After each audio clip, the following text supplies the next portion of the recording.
Hi friends! Today I will show you how to solve correctly a jigsaw puzzle for kids and toddlers from the cartoon Peppa Pig.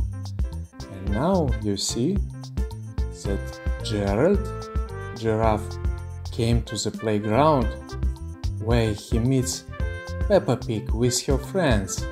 And I start with Gerald, his head, his neck and his legs. And you see that Peppa came to the playground with a ball.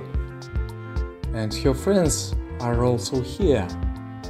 Edmund, Suzy, and I think that George also came to the playground. And now they will start to play the ball. Okay. I put the eyes of the Peppa.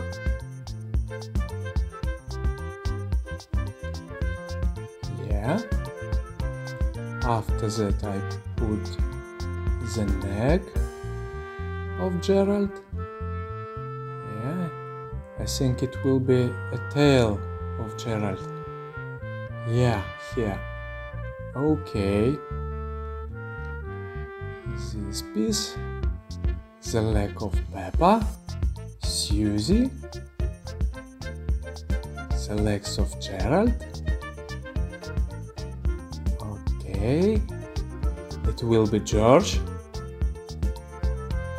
George, yeah, the corner. Edmund is ready. Gerald, George. And the last piece, yeah, the puzzle is ready. Thank you for watching. Don't forget subscribe and like our video. See you in the next video. Bye bye.